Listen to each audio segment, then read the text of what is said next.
industrial design in college, then pursued his aviation career flying airplanes, seaplanes, gliders, gyroplanes, helicopters, balloons, and fighter-type aircraft. While attending high school in Switzerland, Lear became the youngest American to climb the Matterhorn in Zurich. In 1968, he pylon raced a Douglas B-26 Invader in the Reno Air Races, the largest aircraft ever raced at Reno at the time. At age 28, he was one of the youngest Boeing 707 captains to fly in commercial airline service. A former Nevada State Senate candidate, John is the son of William P. Lear, Sr., designer of the Learjet executive aircraft, the 8-track stereo, and founder of Lear Incorporated, now Lear Siegler Corporation, a large defense contractor. Lear has written extensively about airplanes and other subjects, and was Middle East correspondent for Combat Illustrated between 1975 and 77 while stationed in Beirut, Lebanon with a cargo airline.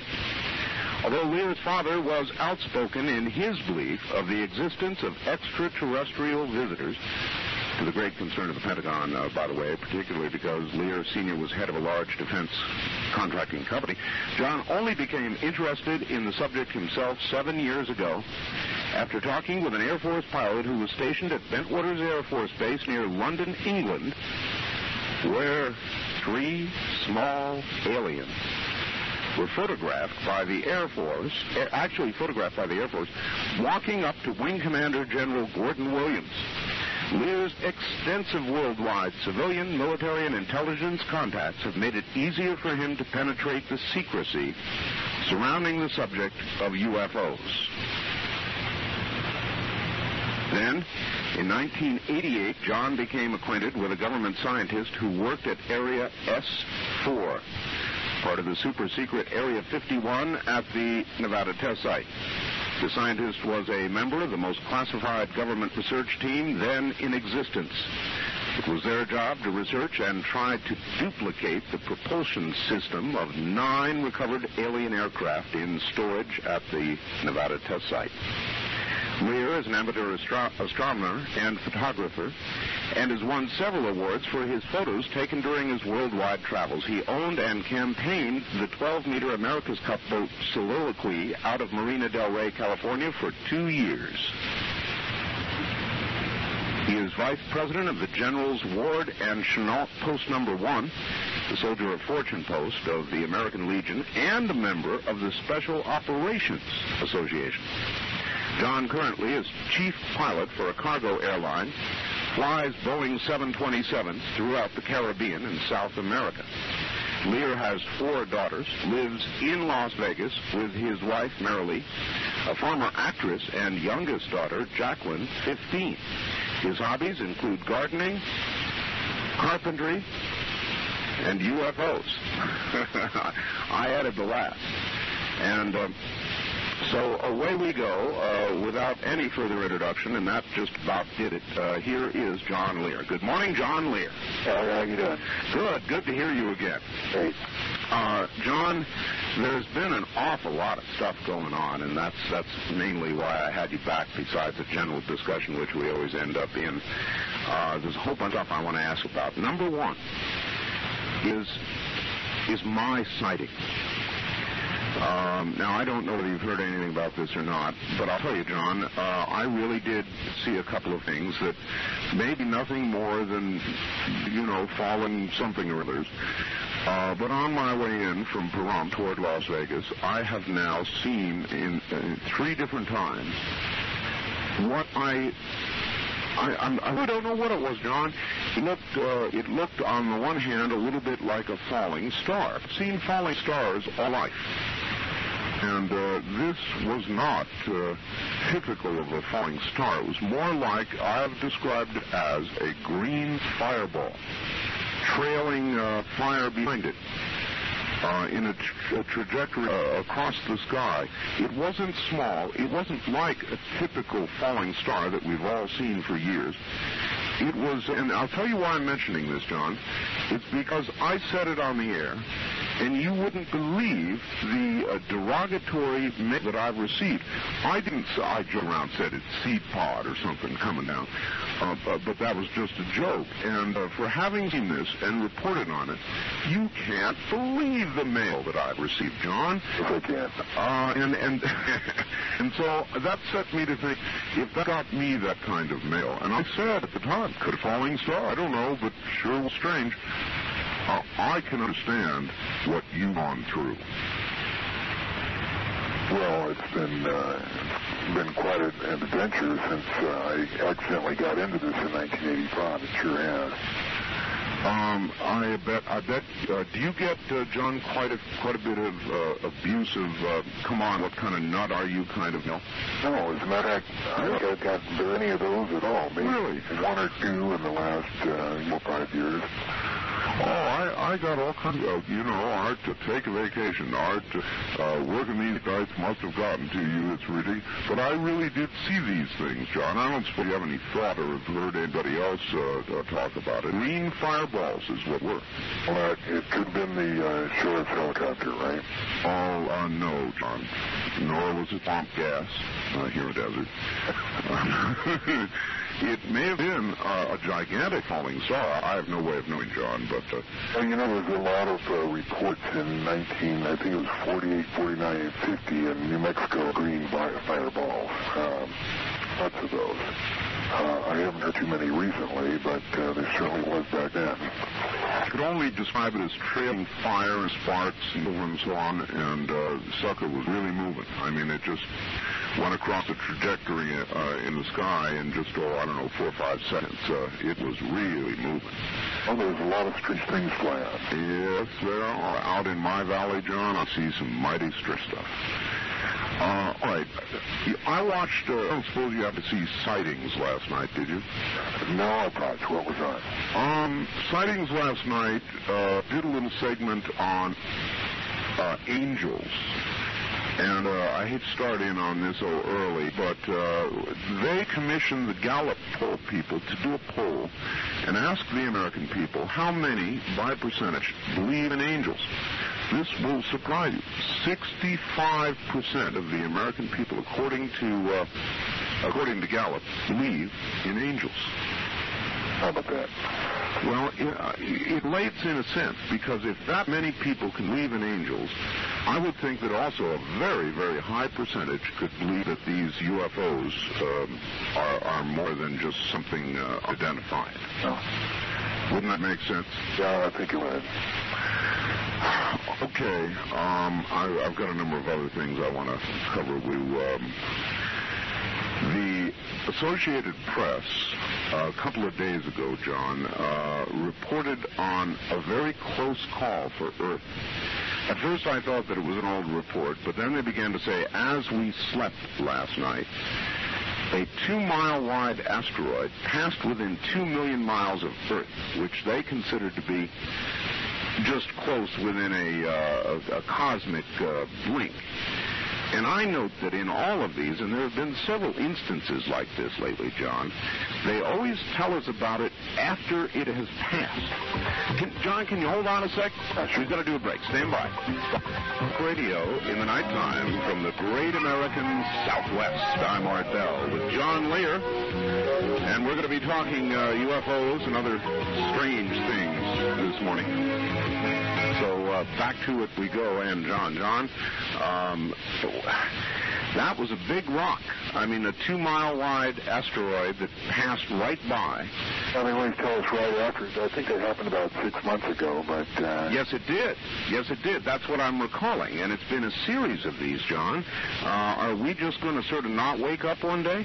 Probably be like that. Remember, a couple of years ago, they got Dan Quayle head of some deal that was supposed to look out in space and see if there are any asteroids headed this way. Everybody poo-pooed it.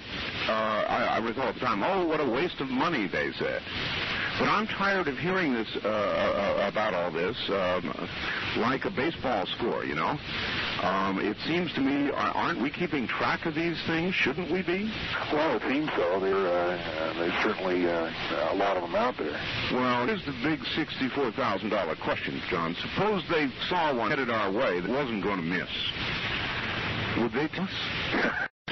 Intercepted him, and he thought, well, I'll go along with him. They can't prove anything, and then shot him down when they got him over Russia. Holy mackerel. But they couldn't prove it one way or the other, and they didn't want to risk the 707s, which I was flying.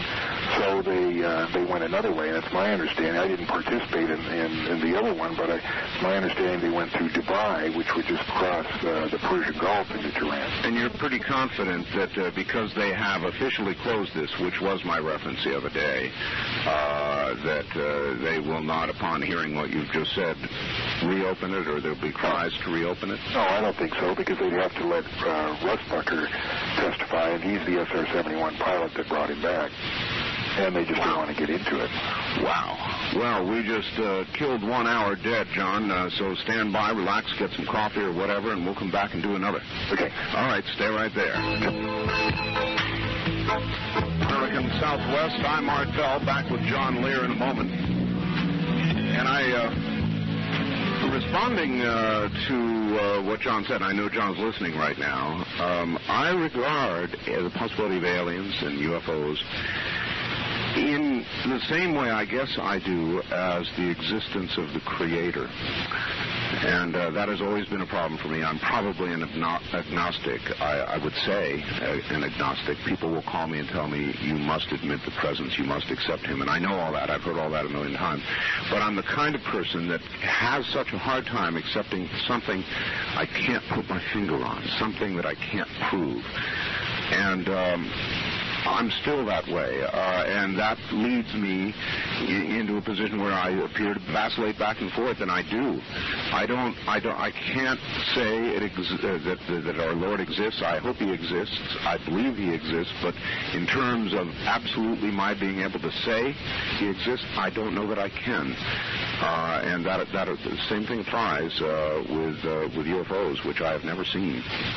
Anyway, we'll get back to it in just a moment. You're listening to the CBC and BRN radio networks, The Perfect Gift. Here we are again. Oh. I'm sure you heard what I had to say at the top of the hour. Sure did. And it is kind of that way, John. I just am not an absolute believer nor a disbeliever. My mind is open. I am impressed with the number of sightings and the things that we've talked about. In fact, it's frightening. But without hands-on, you can't make that final, or I can't, I should say, make that final step, that leap to, yes, they exist. But you have, haven't you? Oh, absolutely. But if you'd have walked in my shoes for the last 5 years and had access to all the information I had, you'd probably believe as I do. Yeah. All right. So they are real. What are they, John? That's what a lot of people want to know that haven't listened before. What are the creatures that are in these flying things? Well, I used to say that there was 80 different species visiting us. There's probably more. There's certainly more than that out in the universe. And there's all different kinds. There's the little gray people that do the abductions. There's ones that look just like us. And there's some awfully weird ones. There's just about any ones that you can imagine.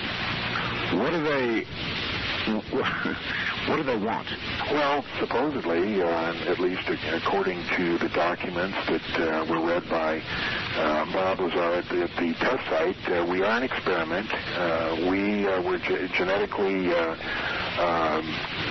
changed, genetically experimented with. They made, I think, 65 separate corrections to make us what we are now, which is containers. They refer to us as containers. What we contain wasn't specified in the documents. You can speculate it might be souls, it might be blood, it might be enzymes, but in any case, the aliens refer to us as containers, and they made these containers.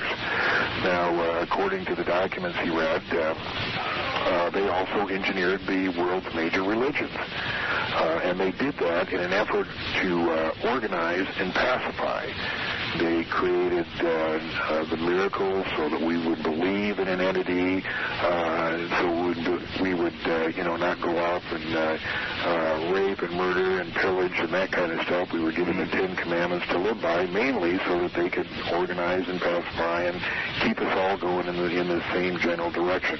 They are our creators. Supposedly, yeah. Are you? Is that one of those things you're certain about, or does that hang in the air more as a theory, John? Well, it's looking more and more correct. Who knows what the truth is? What I want to do, I want to start taking a few calls, John, and we'll kind of hopscotch our way through the night here.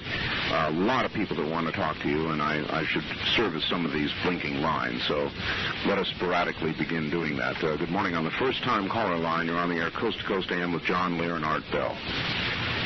Hello? Yes, I'm here. Good. Where are you? Washington State. In the state of Washington. Okay, you're on the air with John Lear.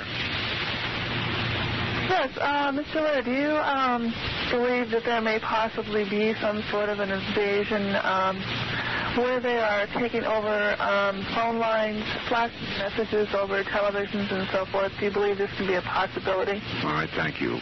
That would be a pretty open operation, wouldn't it, John? Yeah, if the government itself wasn't doing that, certainly the aliens could probably be doing it.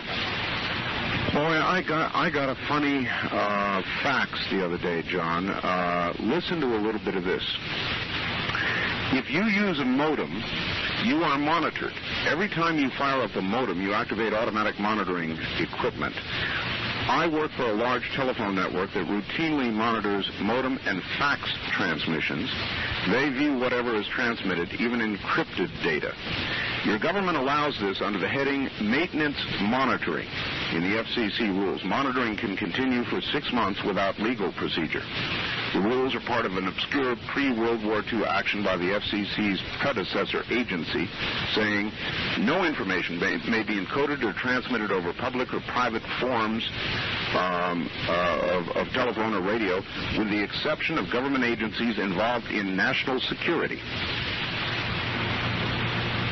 So they monitor fax and modem transmissions. Our government monitors all of this stuff. Well, I was told the other day that not only that, but they can monitor your house through your cable for your TV. I had a friend who worked for a cable company. He said it was very highly sophisticated. He stopped short of saying that they could actually watch you, but they can certainly monitor you through the cable TV. This comes, by the way, from a fellow ham radio operator who works for a company that does this kind of work up in the Bay Area, so he knows what he's talking about. And I guess just about everything certainly is monitored.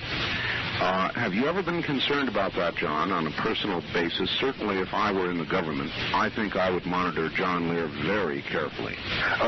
No, I don't worry about it because I know what goes on. In 1987, just after my series of lectures here, and I appeared on TV a couple times, I have a couple of teenagers here, and the Centel guy was up here putting in some phones, and he came in one morning and said, "Hey, John, do you know your phone's tapped?" And I said, "Really?" And he said, "Wow, do you want me to find out where?" And I said, "Yeah."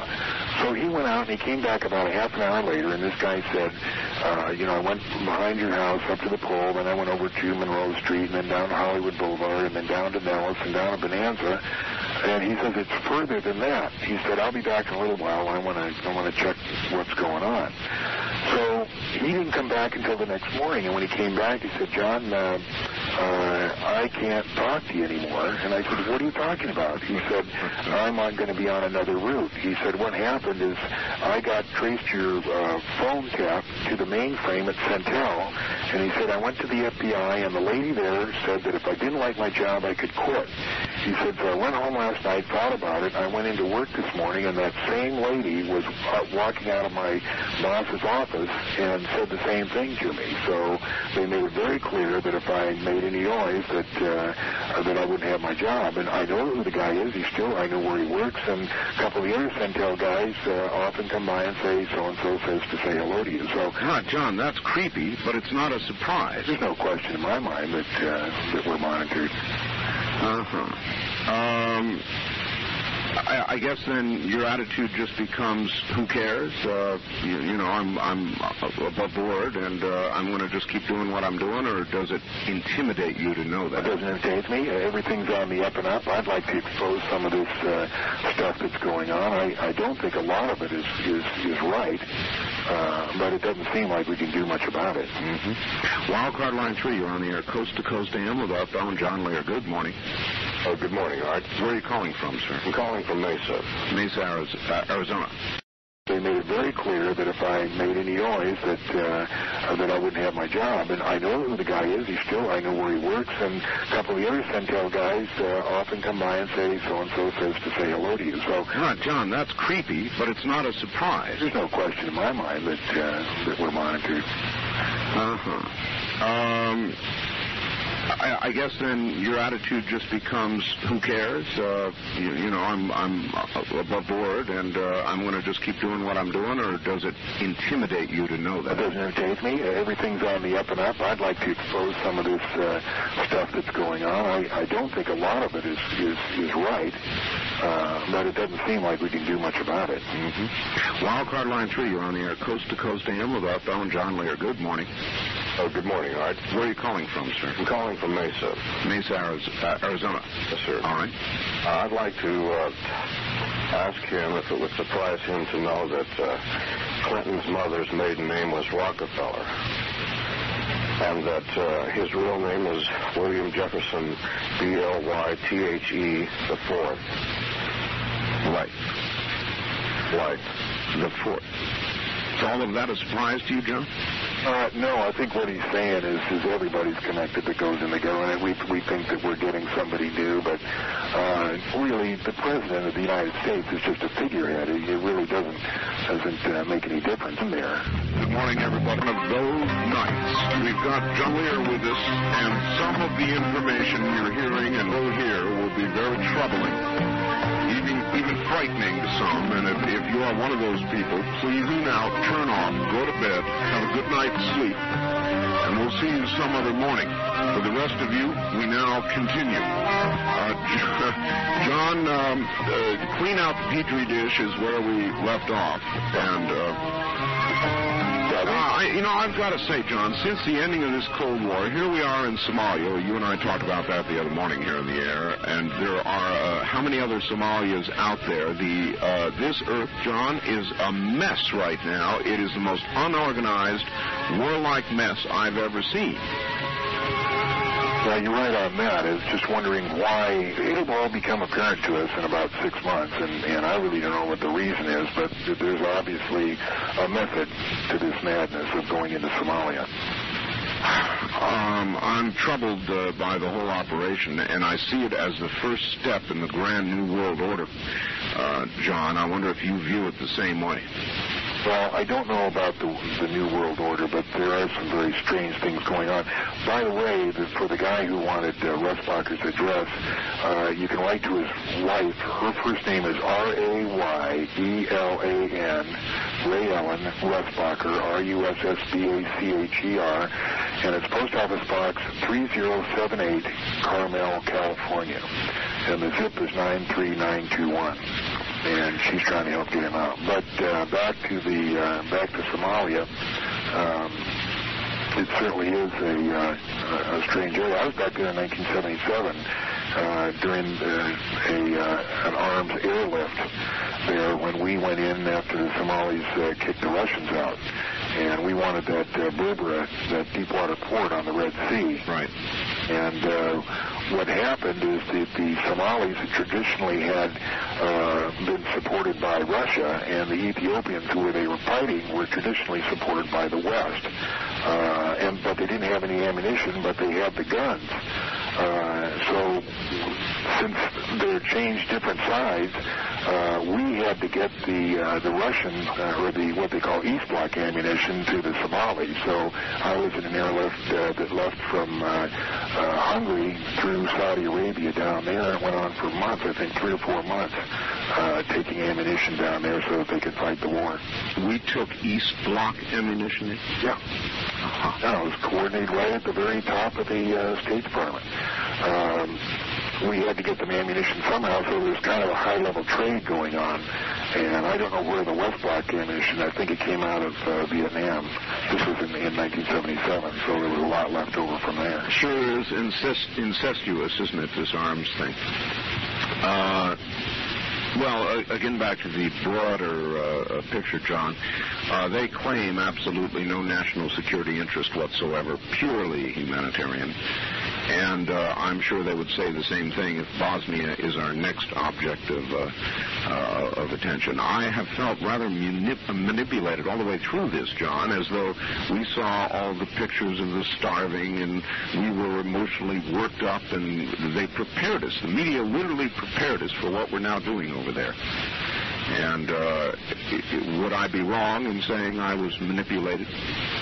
Well, you were manipulated, but to what end, I'm not sure. I know it was a lot easier going into Somalia than it would have been going into Bosnia. Well, support for the operation. And if it is a success, there are many already calling for Bosnia to be the next one. And from there, why, there's a whole list of places we could intervene in and try and make this a better world to live in. Well, we certainly have to find an enemy, because we have billions, hundreds of billions of dollars being spent on defense.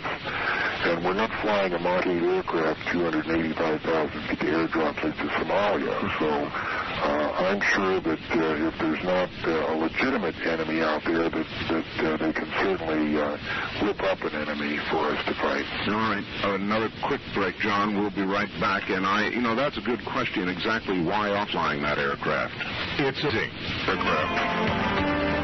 And John has some strong views in many areas, including aliens, UFOs, and I guess our political course in this country as well. And back now to John. John, exactly why are we developing the Aurora aircraft? And the exact same question that you just asked was asked by Senator Robert Byrd, who is the chairman of the Senate House Appropriations Committee.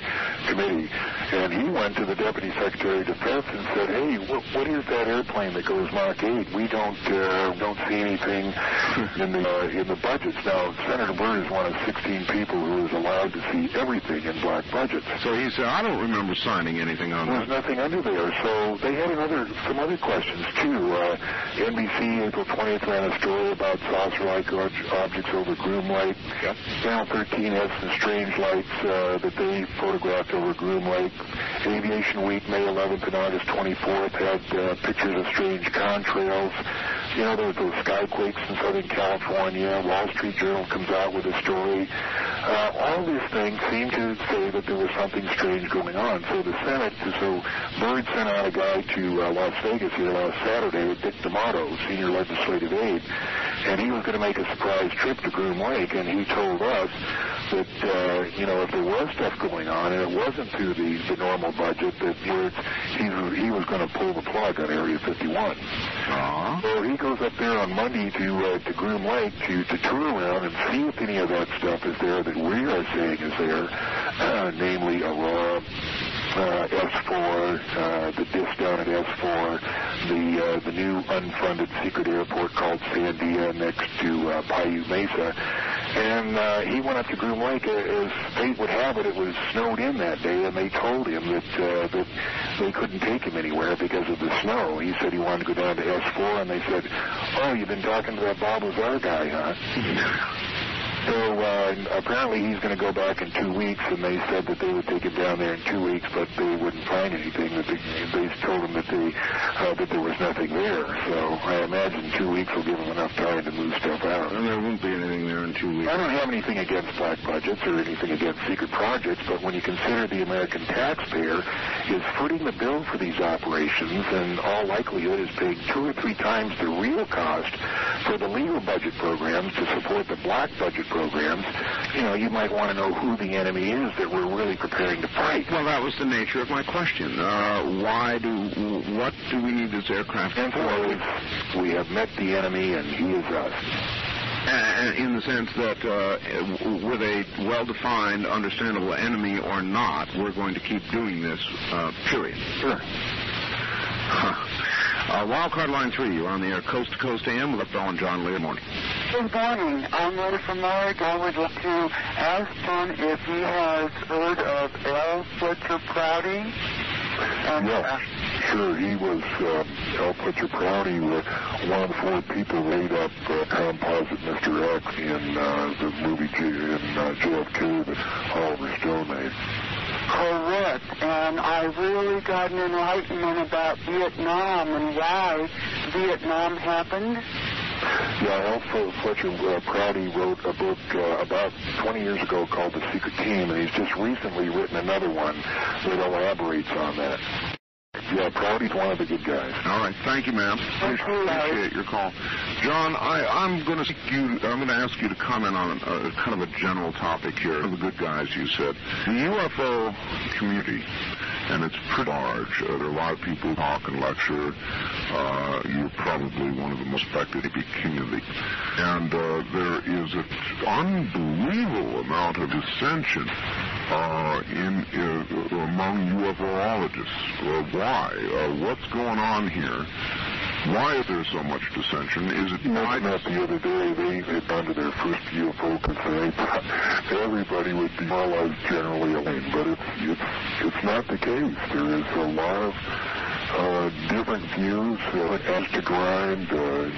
The Bill Coopers who are real out on the one end, and the Linda Howes who are out on the other end. Exactly. And most of us, trying to bring some sensible sense to the thing, and it's just difficult to do. Everybody has a different axe to grind. I've noticed that every time the 2 people don't agree, the standard thing seems to be to accuse the other guy of being a CIA disinformation operative. That is the standard modus operandi. In other words, if you don't agree with me, you've got to be CIA. This has to be disinformation, and boy, these charges and countercharges just fly, don't they?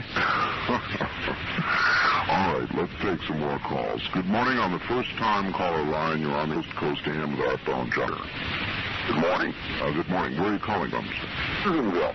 Susanville. All right. Turn your radio off and go ahead. John's right here. Okay. How you doing, John? Hey, pretty good. How you doing? Well, I got him. My comment, John, is you were talking about how to explain the thing. It's difficult. I'm thinking the Christian thinking is this thing came out the way that you're talking. All the Christians, or a good percentage of the Christians, would probably have a second thought about Christ. And that is the reason that the government is kind of holding this back. Is that the way you're trying to explain it? Well, that's correct. But when you say all the Christians, you think you're talking about a lot of people. Remember, there's 6 billion people on this planet, and, 5 billion of them aren't waiting for Jesus to come back. Yeah. Well, how about the idea of maybe Satan, who is supposed to be running this world prior to Jesus returning, drumming up this infatuation? Well, is that Satan? Well, there's Jesus Christ. You're looking on both aspects, and the way the Bible reads, I think, is that Satan is supposed to be running this world until Christ returns, and maybe this is the big play that Satan is playing. Well, that could be, yeah. As Art knows, I try to stay out of the religious aspect of this because I stick to nuts and bolts. If you want to talk about gravity amplifiers and antimatter reactors, that's what I like to talk about. But I kind of clear the religious aspects. Well, I'm open-minded myself. I believe in Jesus Christ, but I still am open-minded to these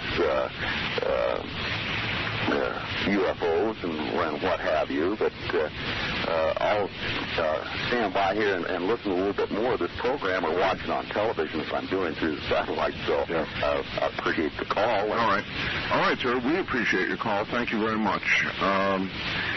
It is inevitable that people want to mix the religious aspect into it somehow, and there really is. It's just that when we don't talk about it, it really gets a lot of people angry, which is exactly why the government won't release all this information, isn't it? Exactly. It's tough to talk about it. A lot of people have grown up with that belief, and they really believe it, and it just could cause a lot of problems. So you can see their point of view of not opening the door in the first place. Well, you were correct that 5 billion people are not waiting for Christ to return. Of that billion, quite a significant number of them are here in this country, and it would disturb them greatly. Right. All right. Let's take one more quick break here, John. Stand by a sec. You're listening to John Lear on the CBC and BRN radio network. And again, I say, if this is all going to disturb you, then turn it off. Don't keep listening to see how disturbed you can really get. The human form that was on the Earth at that time, and that's what the 64 corrections were made from. They didn't create him from the beginning. Then our ancestors are some other sort of space creature that was modified genetically into whatever we are right now? Oh, whatever was here. It's my understanding they genetically altered whatever was here. There is, I believe, turning to reality, or a hard documentable reality, there is a missing link. There is a period of time, and they just cannot calculate how mankind made the jump, made the leap, how the intelligent aspect of man was, and there is that in hard science. There is that area, is there not, John? Yeah, it's tough to believe when you figure out what the odds are. Either there's two general beliefs that we evolved from matter that fell out of a comet and landed in the sea, and then you started off with a slime, and then something crawled up on the beach, and we eventually evolved from that. I mean, so there's only that we know of in 18 billion years. The greatest odds that you can think of wouldn't have permitted man to have genetically come from that kind of a sequence of events. The other is that the man was made out of clay. So you can pick those, or as Gene Huff says, you can be an externalist and believe that we were modified by an external factor. All right, this brings me to something else then, John. All of these abductions, these cattle mutilations, if it kind of gives credibility to what you've said, because if we are, in effect, an experiment, surely those conducting the experiment would, from time to time, need information to continue the experiment or decide not to, heaven help us. And so then would that be the reason for the abductions? Inevitably, they talk about medical exams. They were examined medically, John. Right. That might be the very reason for these abductions. All of the abductions are kind of a medical exam. They put something here and put something there, and sometimes it's painful, sometimes it's not. But that would, they're checking to see how their experiment is going and whether it's time to clean out the petri dish or not. All right, Wildcard Line 3, you're on the air, Coast to Coast AM with John Lear and Art Bell. Hi. Good morning. John, yes. I'm not being personally argumentative. It's just that I have a set of ideas, too, and I kind of think it's challenging to think this way because we all want answers. But how would you explain near-death experience? And that would be my first question. Secondly, you say not to turn it into religion. I've never been religious per se, like I don't go to church, and I don't believe in that. But I have a very strong sense of a God figure for many other reasons. And having been an atheist when I was young, read a lot of books by people who gave me better answers than a Bible as far as factually, could man create God or God create man? And I'm a real strong believer, okay, yeah. in a beginning and a creator. I would say that as far as they go, I don't say they're not real. I've never explained, even on our Bell show, my experience with it. All right. There has been some. All right, we're going to have to hold it there. Listen on the radio, we'll get you an answer. It is an interesting area, John, this business of near-death or death experiences, the bright light and the whole bit. So many have had it, John. Any thoughts on the matter? It's my personal opinion that the soul goes on forever and ever. and that when you depart this body, there is a short time when you can see down and see what's going on before you go to wherever it is we go. Now, reincarnation was something that Jesus taught, but at the first meeting of Nicaea, I think, which was in 325 AD, and then there was also a meeting in Constantinople about in 1200 AD. They modified what we call the King James Version of the Bible, and they took a lot. As a matter of fact, they really took about 95% of what Jesus taught out of there. One of the things they took out was you can see down and see what's going on before you go to wherever it is we go. Now, reincarnation was something that Jesus taught, but at the first meeting of Nicaea, I think, which was in 325 AD, and then there was also a meeting in Constantinople about in 1200 AD, they modified what we call the King James Version of the Bible, and they took a lot. As a matter of fact, they really took about 95% of what Jesus taught out of there. One of the things they took out was the idea of reincarnation. I do personally believe in that, and I believe the soul goes on and on and on. So that's the answer, or what I think the answer is to the near-death experiences. Okay, this is going to get into the area that I was afraid of, but I can't resist. Containers, vessels, that's what we are. Possibly containers or vessels for the human soul that we're now talking about. Possibly in experiments with the soul. What, John, pure speculation, do you suppose our creators, our alien scientists that have created us, what use would they have for the human soul? Well, I don't know. Apparently, there's a lot of interest by one species, the Greys, in emotions. And they take a lot of time to apparently talk to the abductees about emotions. I've heard of experiments they do with people to create emotions. For instance, there was a case down in Florida where a guy was abducted and he was put in a long curving corridor with two children. And down one end, as bizarre as this may sound, here comes a fire-breathing dragon. So he turns around, runs the other way, and there's a door. He goes into the door, and there's a barrel. And his decision was, does he put one kid in each barrel and let the dragon eat him, or does he get in the one barrel himself and try and put the other two in there, or what? And this was one of the experiments, I don't remember how it came out, but this is one of the experiments they do in trying to either understand or experiment with emotions.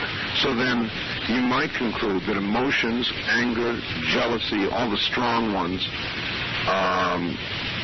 have some value to them. Possibly, yeah. Or they are themselves some sort of energy that can be used in some way? Well, apparently, at least according to the abductees, the Greys don't understand it. They don't have emotions themselves, at least like we do, and they're trying to understand the emotions as we feel them. Wow. Well, we're plotting a lot of new territory this morning. It's very, very interesting. Let's pick up another call quickly. Wildcard line 3, you're on the air coast to coast AM with John Lear and Art Bell. Hi. Well, thank you, Art. I have two quick questions, and I'll listen to them off the air. Number one, what these people that have been abducted by aliens and been experimented on, have they ever suffered ill effects when they get back to Earth from the medical experiences? Second question, has John Lear ever known many Navy aviators, and has he ever had a desire, or has he ever landed on an aircraft carrier? And I'll hang up and listen. All right. John? The first one was about abductees, and what was the question? The experience, any ill effects. First of all, I don't think they leave Earth. Some of them go maybe a short ways out, but most of them is done relatively close here. Yes, they do suffer ill effects. Some of them are quite traumatized by the experience. That's why they form these encounter groups where they can talk talked to others who have had the same experience. But Hawkins is quite active in those type of groups where they try to help people who have been traumatized by this. Oh, right, John. Did you see the one on the sightings? The fellow who had the returning red marks on his belly? No, but I've heard about that case, or one similar to it. Yeah, let's talk a little bit about that. I've got a break coming up, so stand by, John. We'll do that in just a minute. Naval aviators question, because I want to answer that. All right. We're listening to the CBC and BRN networks. I'm Mark Bell with John Lear. And we're going to continue through the night with some pretty strange stuff. If you're frightened by all this sort of thing, turn your radio off. Don't expose yourself to something that could be harmful to you personally. For the rest of you with strong constitutions, let's continue. Good morning again, John. Let's cover what we were going to. We'll get to the naval aviators. Okay. But the lasting effects, and I was telling you about the fellow with the returning red marks that I think was on sightings, a very convincing case. How many people have physical effects that endure? Well, I don't know. What you mean percentage-wise? Well, I mean, how many have you ever heard of? You've looked into so many of these cases, you'd know more. Lots. They all have that little scoop that's taken out as far as physical things. A little scoop? A little scoop of skin that's taken out, and they have a mark on their ankle or their leg or their arm or something. They're told that they're just taking genetic materials back to wherever they come from. Interestingly, our own government has recently announced that it has begun a program of gathering, first on the military and then probably others, blood samples for genetic recording. Yeah. Aware of that, were you? Yes, I was. Naval aviators, have you ever landed on an aircraft carrier? First of all, he asked if I ever knew any, and I said, my answer is yes. I was taught by a naval aviator how to fly. He was a transport pilot. His name was Hal Herman. He used to live in Montague, California. I don't know whether he's still there or not. But I've known a lot of Navy pilots. Have I landed on a carrier? No. But to me, that would be the most exciting experience to land on a carrier with 100 125 visibility on a pitching deck at night. That would be the epitome of airmanship. And I know that there's a lot of guys that have done it. Would you endeavor to do it if you had the chance? Well, I certainly need a lot more training than I have now, but that really takes airmanship, is to land those jets on the pitching deck at night in extremely low visibility. Now, John, I'm told that what you have just described is one of the most terrifying things any pilot can ever do. Oh, you can imagine, because, they don't have all that much fuel. It's not like they can say, well, if I miss, I'll just go back to shore. Sometimes they're quite a ways from shore, Yeah, exactly. That's their only chance. All right, very quickly, we're short on time this hour. Wildcard line 3, you're on the air, Coast to Coast AM with Art Bell and John Lear. Not a lot of time. Go ahead. Right, this is San Diego, KSTO. Yes, sir. Yeah, Mr. Lear? Yes. About the antimatter reactor? Yes. I got the Lazar video, and the last part he goes, heat is taken in by the thermoelectric generator? Yes. So that means that the gravitational system is electricity? No. Is that what they use to... The thermoelectric generator is separate. That's what provides the positive volt for the operation of the ship. What the tape didn't describe, and what the next one will describe, is how the gravity wave works. And basically the gravity B wave forms like an electrostatic charge on the top of the antimatter reactor. And it's channeled and amplified through the waveguides down to the gravity amplifiers. And that's what's used to make pull the space towards you. All right, caller, we're out of time this hour, so I've got to scoot. Right. I guess there'll be yet another tape that will explain all this. John, we've got a break for just a few minutes for the news, and we'll be right back. Okay. Stay right there. All right, how you doing? You up for a few phone calls? Oh, you bet. All right. Good morning. On the first-time caller line, you're on the air Coast to Coast AM with Art Bell and John Lear. Hi, I have two quick questions for Mr. Lear. Number one, a little while ago you said we might start seeing something in about 6 months. And second of all, when is your next speaking engagement? All right. You want to take that on the air or right here? What was that? What did I say about 6 months? We'll go ahead and have him take it on the air. He said that at one time you had stated you thought that perhaps something would become apparent to the American people in about 6 months, or something would start happening. Like a German interviewer told me the other day, I'm a great researcher, but a terrible prophet. You were interviewed by the German press, is that correct? Yeah. There was a guy in here, and a very interesting guy. As far as my next speaking engagement, I only give about 2 a year, and I don't have one planned. 2 a year, and I don't have one planned. All right. I want to take a few local calls here, John. Let's see, line 1, you're on the air, Coast to Coast AM with John Lear and Art Bell. Good morning. Hi, I live here in Las Vegas. Right. And one morning at 9 o'clock, my son and I were going out to take the trash out, and over a junior high school on the western side of town, we saw an object that was somewhat triangular and hovering, and it hovered for 39 minutes. It changed its attitude a number of times. It shined bright lights on us, and it changed its color a couple of times. It went up, it went down, it went diagonal, back again. We watched it for a long time. I had 2 radio towers, 2 airplane towers I had 2 phone lines in the house. And these fellows I wish I could see it. They wanted to see it. They couldn't, and I could see North Las Vegas Tower from my home. I told this story to a couple of people, 2 of which were in the Air Force, and they both cautioned me never to tell the story to anyone again. What was the date of that? That was about 4 years ago. And what size was it approximately? Twice as big as the stuff. Yeah. It went from silver to white. It changed color. My portable phone went dead, and I ended up on the regular phone. It wasn't scary. It was fascinating. Yeah, a lot of that happens around the Las Vegas area, and they can fix it so that only the one that they want to see can see it. And you can even be in a crowd, and the rest of the people won't see it. And you're saying, well, what do you mean you can't see it? It's right there. I don't like that. I don't like that. I don't like that either, and let's ask about that. Thank you, ma'am. Thank you. John, any explanation for the kind of technology that... I don't know how they do that. Some sort of hypnosis, mass hypnosis, or, who I guess could guess. Anyway, you don't know. Okay. Good morning. First-time caller line. You're on the air with Art Bell and John Lear in Las Vegas. Yeah, I'd like to ask John Lear if he's familiar with Zechariah Sitchin and any of his writings regarding the Sumerian tablets. Yeah, I've read most of his books, and he's got some real good ideas.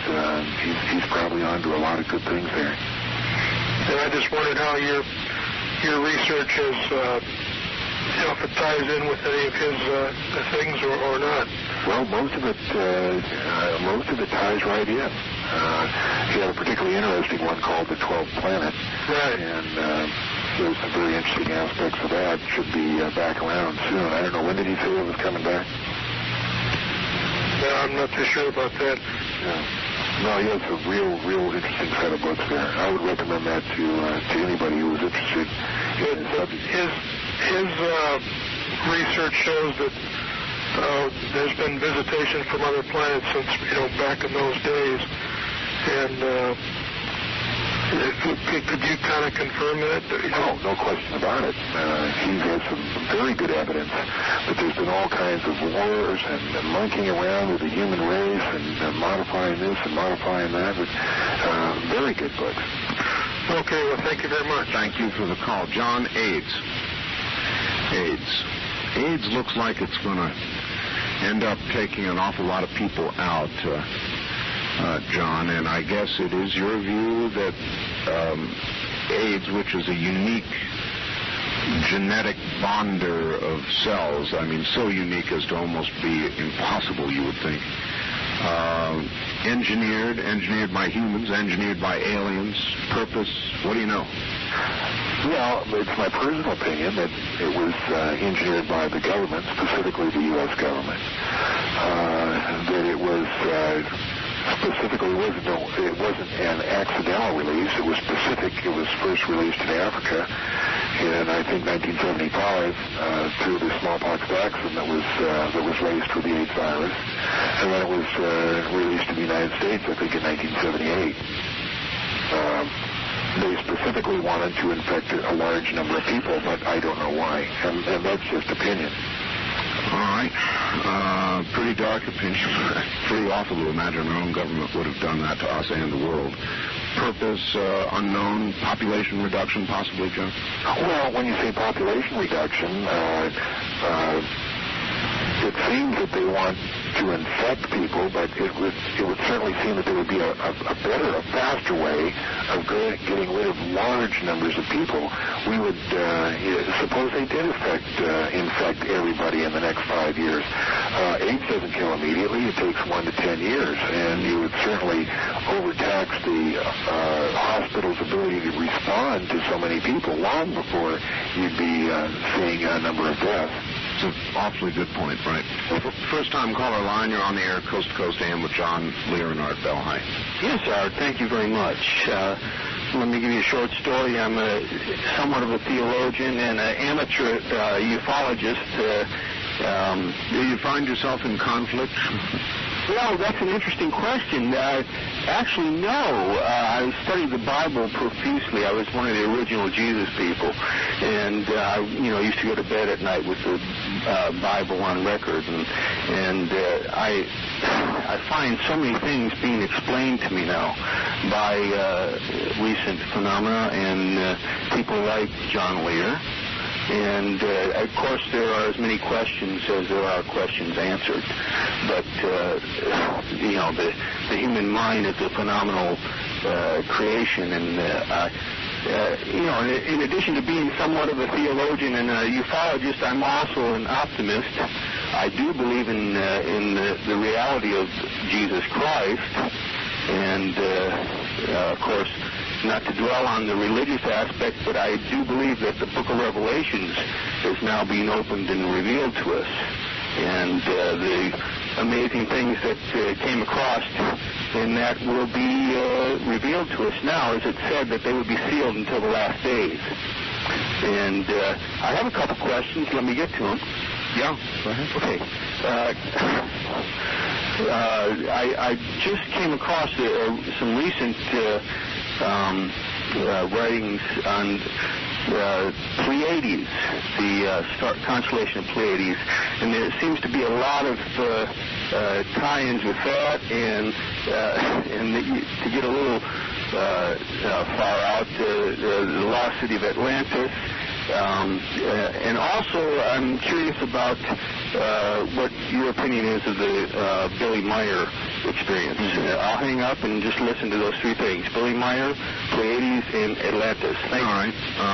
When I first got into this, what they call ufology, I found out that to be accepted by the mainstream, you had to disregard Billy Myers, Adamski, George Adamski, Howard Menger, and various contactees. But when I started really looking into it, all those guys were telling the truth. Billy Myers, I even went on TV and I said it was a fraud, and 6 months later I had to come back and say, hey, wait a minute, I've looked at this thing. I cannot find anybody who can tell me why it's a fraud.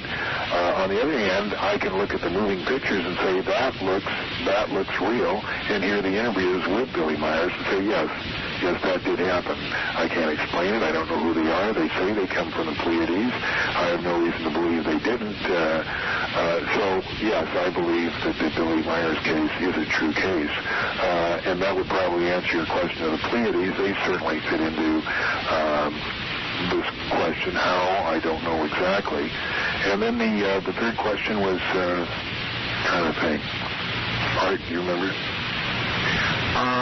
Now I don't. Well, Billy Meyer was, I believe, the third question. Billy Meyer and the Pleiades and something else. I forgot. Well, okay. Now I have two. I know Billy Meyer was the third question. I tried to hold on to that, figuring you'd tackle them in order. All right. I want to ask my audience something, John.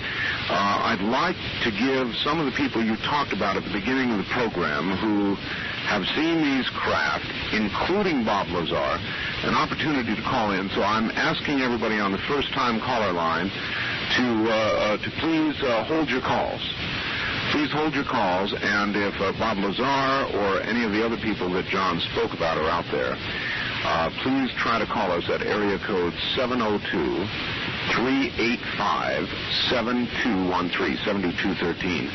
How does that sound, John? That sounds great. You know, Bob has taken so much flack from the public that, he's real gun-shy, so I'm not sure whether he'll call in, but it should be nice. Well, perhaps not, but it's a legitimate discussion we're having, and I would hope he would decide to do so. Gee, Bob, back to the time thing for a second now, if we might. You were saying, it would be possible. Well, it's not only possible, it happens quite often. I mean, this sounds really far out, but it's known scientific fact that the closer you are to a strong gravity force, the slower time moves. Time, gravity, and space are all intertwined like that. In fact, there was a famous experiment that was done. 2 synchronized atomic clocks were placed side by side. They were at the same time, and one was put at sea level, the other was put up at either in a plane or a high mountaintop. I don't recall which. And when they were brought back together, they both were at different times. That was because of the change in gravity. One was further over to that area near the event horizon, or somehow was able to survive it, spent a second there. You could come back to Earth and 1 billion years could have elapsed. You know, the time reference is completely changed. So the whole key is distorting gravity, creating a strong gravitational field, which, in fact, is how these crafts they have at S4 are powered. And they bend or jump through bends in space or create bends in space. How would you explain that, Bob? Well, they essentially create them. They're using a device to artificially create gravity. This device, in turn, part of its nature, gravity distorts time and space. It bends space. It bends time. And this is how they travel. The discussion I got into, John, was, well, gee, is it possible to build something like that? Well, yeah, if you did have an antimatter reactor, a gravity amplifier, and somehow it could contain the field so it wouldn't crush the occupant.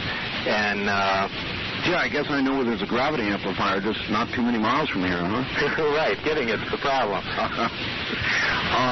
So if you could put your hands on something like that, that might be then one practical application of the alien technology. Well, is it that practical, though?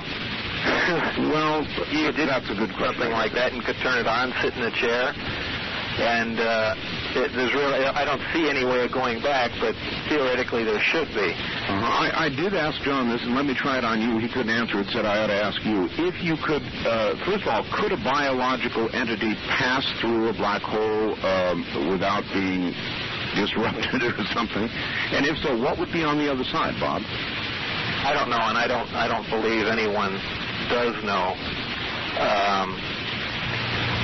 There just isn't enough information about black holes to come up with that answer. As a guess, you look at it from a physical standpoint, the gravitational tidal forces entering the black hole should absolutely obliterate anything that even comes near it. But, stranger things have happened, and maybe not. So really, who knows? How much technology are you missing, aside from the gravity amplifier, the ability to make a time machine, or in fact something that would cause you to travel through time? Are we missing a lot of other technology, or given the gravity amp, could you go from there? Well, you really don't even have to do that. Another way is, just accelerating close to the speed of light slows time also. That doesn't take any technology, so it's probably not the safest thing to do. What would theoretically occur to somebody who either came to... Is it possible, Bob, to exceed the speed of light in the physical universe without bending, warping space to do it? No, it's not.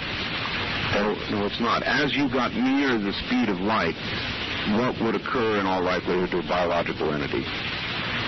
All kinds of things. First of all, it would, because of several things that occur, one of them being is mass increase. As you approach the speed of light, you begin to increase in mass, and therefore it requires more energy to propel you further, or faster rather.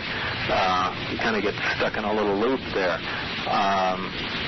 So then great distances really are never going to be traveled that way? No, they can't be.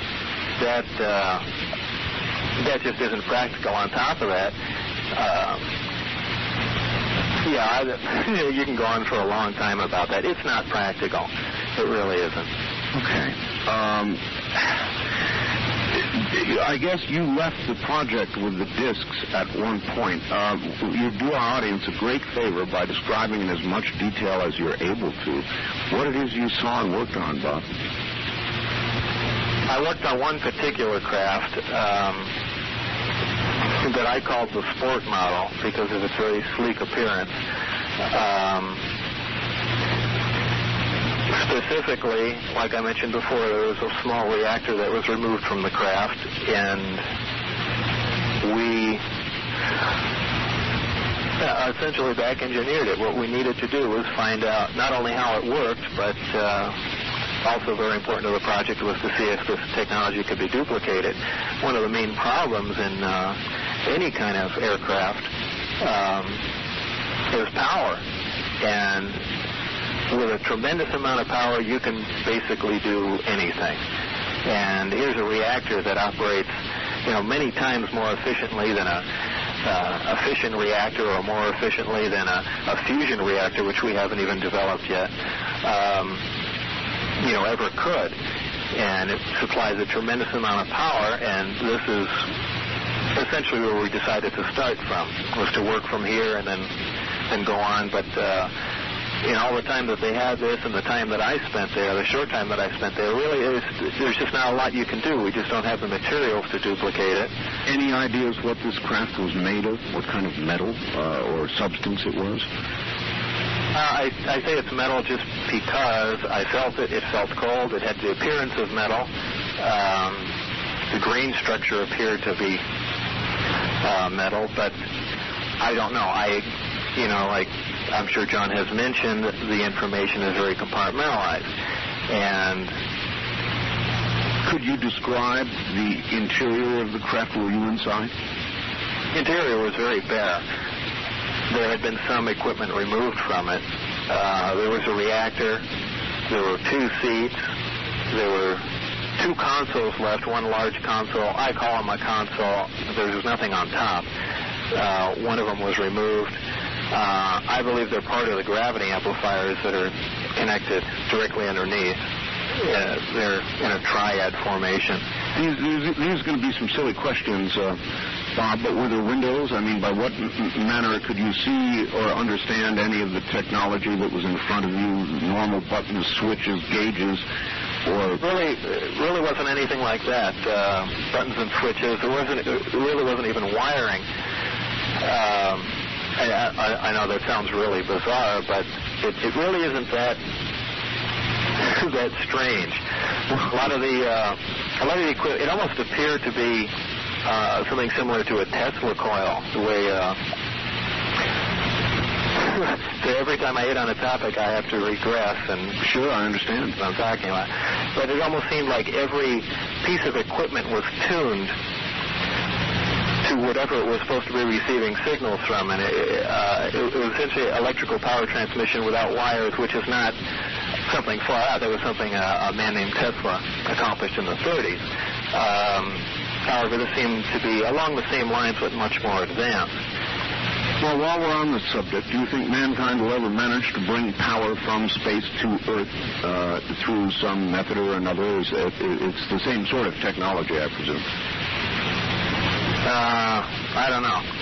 It's about the best I could say about that. Okay. Well, anyway, back to these.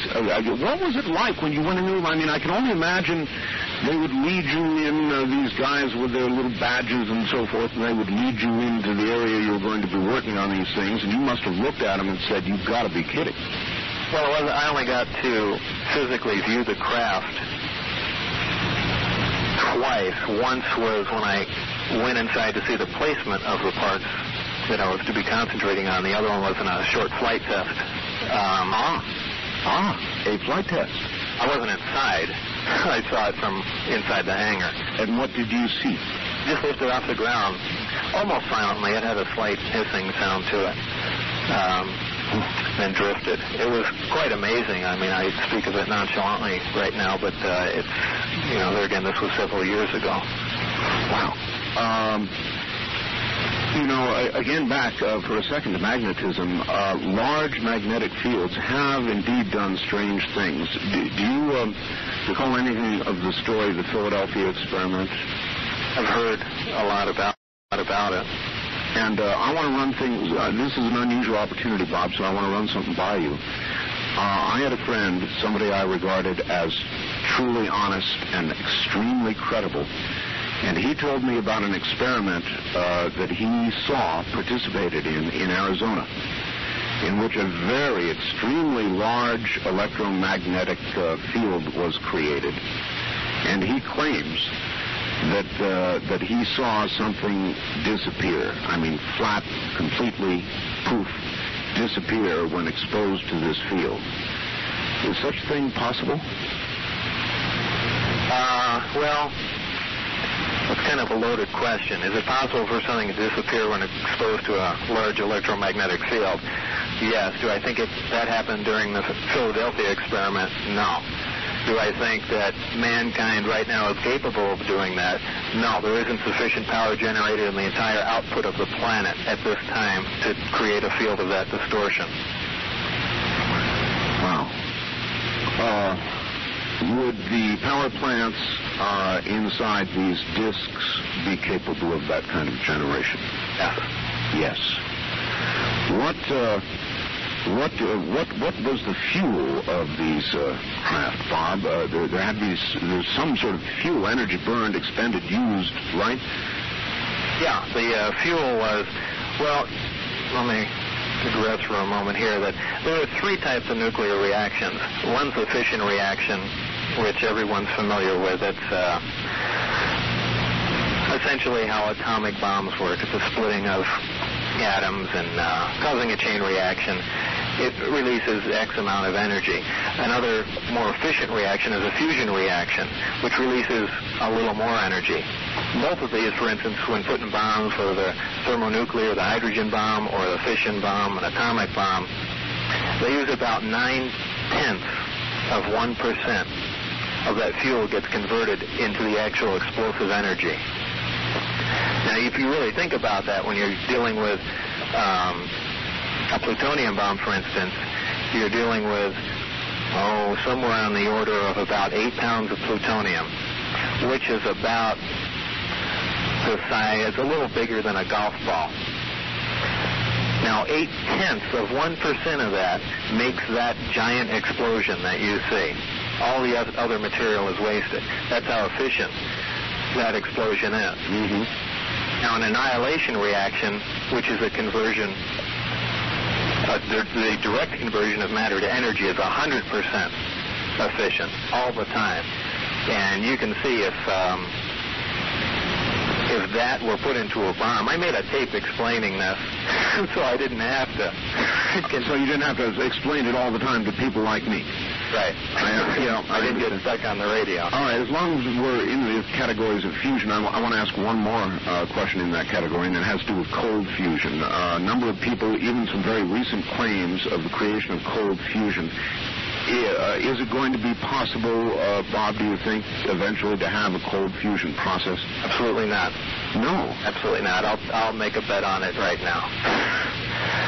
Absolutely not.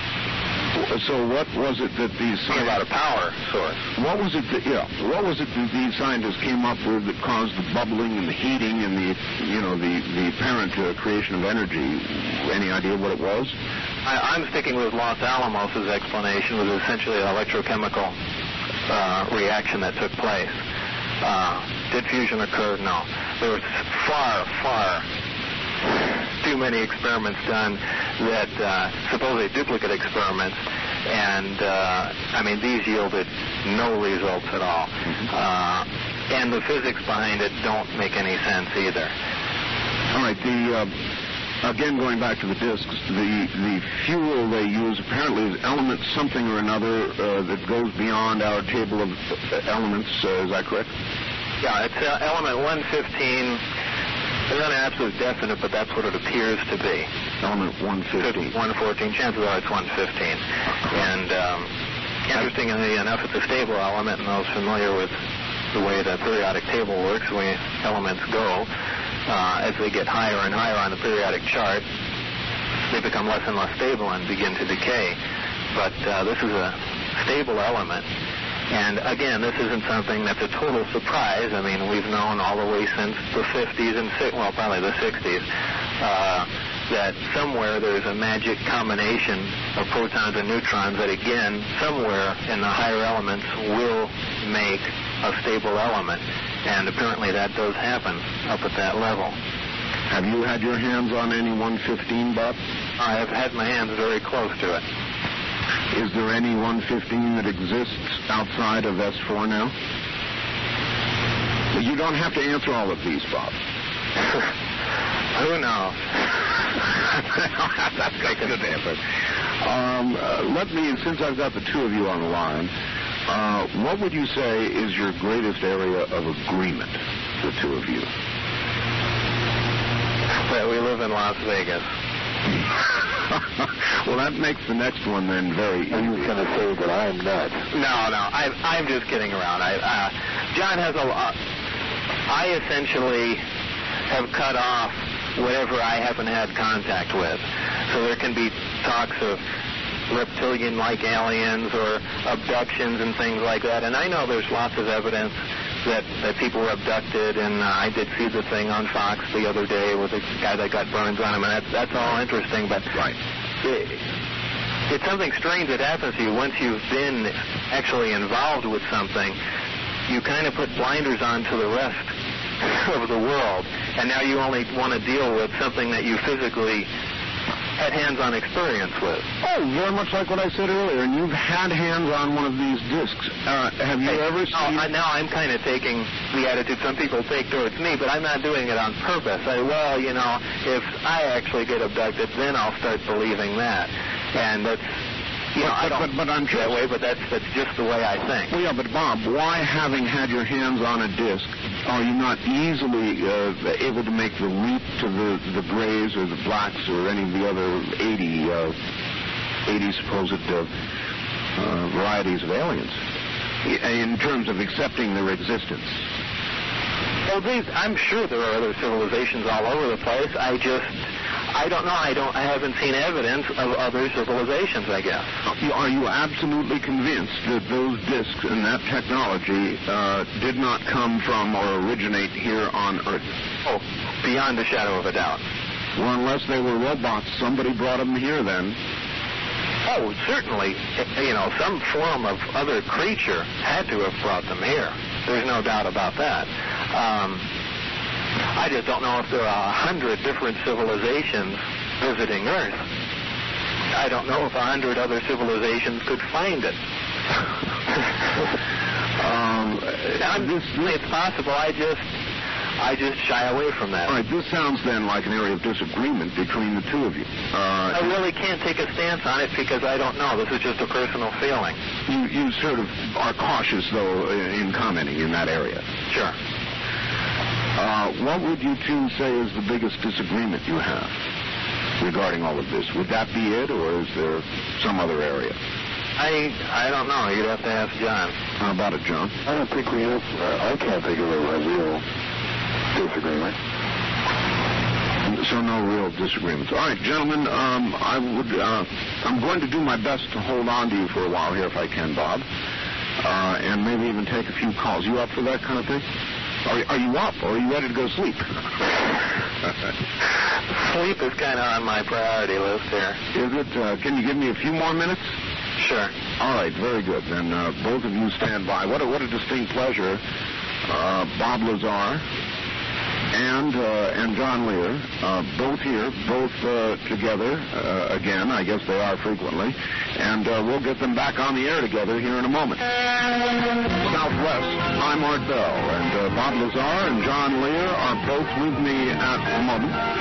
Back to them we go. Gentlemen, you're on the air once again. How you doing, Art? Good morning. Bob, while we've still got you,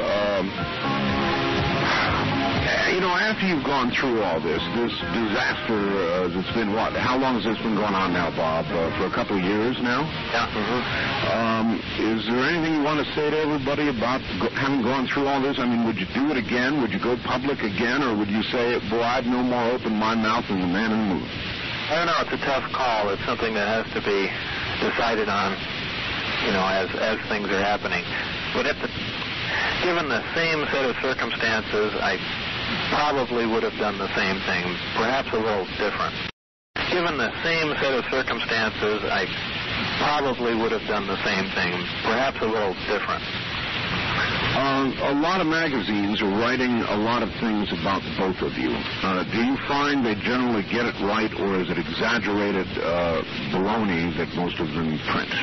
Well, most of the people don't have access to the information, and I'm part of the problem. I don't do interviews. I don't do talk shows. I don't go on give lectures. I just don't do anything. And I'm constantly being hounded for information. So without the information, they tend to make some of it up, probably. Well, so some of the information has come out, especially in George Knapp's special. That's where I essentially spilled my guts, said everything that happened to me, and kind of wanted to really leave it at that. The technical information I made a tape about for the people that really wanted to know the nitty-gritty, and left it at that, and that was it. And, people would look through those two things. Everything essentially that I experienced and happened was contained within those two things. But, inevitably things get screwed up, and a lot of hearsay, and there's an awful 99.9% of the UFO community are crazy. These people are just absolutely out of their minds, and I really want to have nothing to do with them. And they're tied in with, all kinds of strange factions of groups, and it's really impossible to weed out any real information coming from most of these sources, these magazines, and even the larger groups. So I really have to stay away from it. And that gets people upset and thinks I'm trying to hide things from them, and I'm called government agents and stuff like that. And it's, the list is never ending. 99 and 9/10%, Bob? Perhaps more. With your continued association then with John Lear, I take it you view him in one of the top very small percentage points of those who may be onto something. No, I don't. I don't really associate with John Lear does his own thing, and I don't. John, comments? No, we have some of my ideas are far out because I'm not a scientist. Bob is a scientist.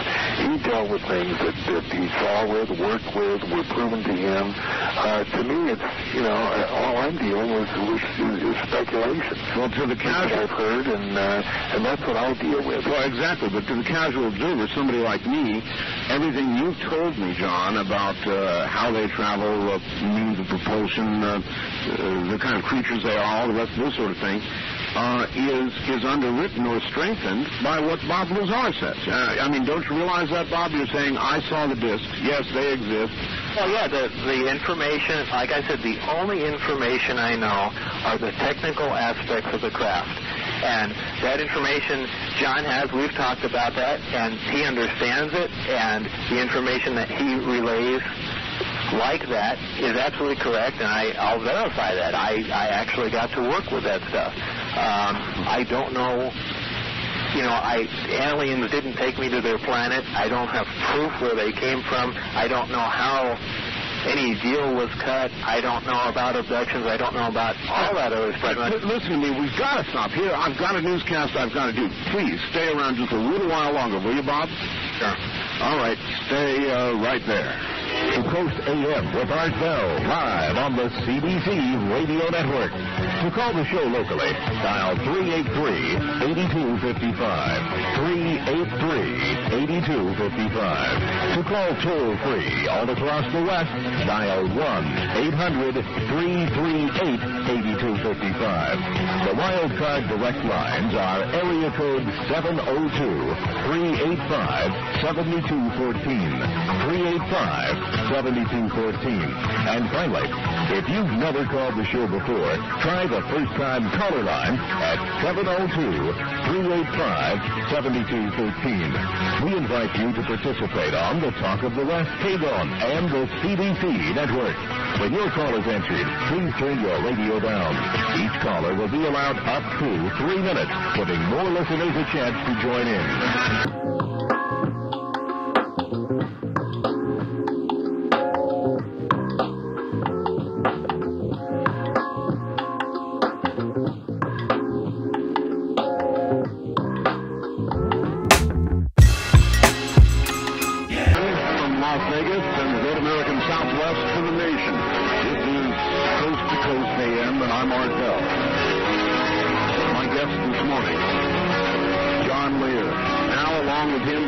Lazar, physicist, man who actually put his hands on an alien spacecraft, worked on the propulsion system. And we'll be back to it in just a moment. And Bob Lazar, you're both back on the air again. Well, this is all flooring me a bit, but it's fun. I'd like to say it's really a privilege to be on with Bob. He is my friend, but he just never goes on any of these interviews, and it's just really nice to have him on for once. He doesn't back me up on everything, but he does back me up on the stuff that he saw. Well, let's try a question on you here. That's a very nice compliment for Bob. If Bob Lazar did get the equipment or the technology and ever did build a time machine, would you sit in it while he pulled the switch? Sure. You would? I think he would, Bob. It's strange. I get a lot of letters from people, and there have been quite a few people that really think that I have a time machine. And I would really like to know how this got started. I mean, there are people with honest requests wanting to know how much that I would charge them. They need to go back to the 50s to rescue their brother from being killed or something like that. And, I really have to make it clear. I really don't have a time machine, and I don't possess the technology to make one either. Right. Well, please don't write to me asking that. Well, there is this, though, Bob. If you had built a time machine using some of that technology, would you be likely to admit it?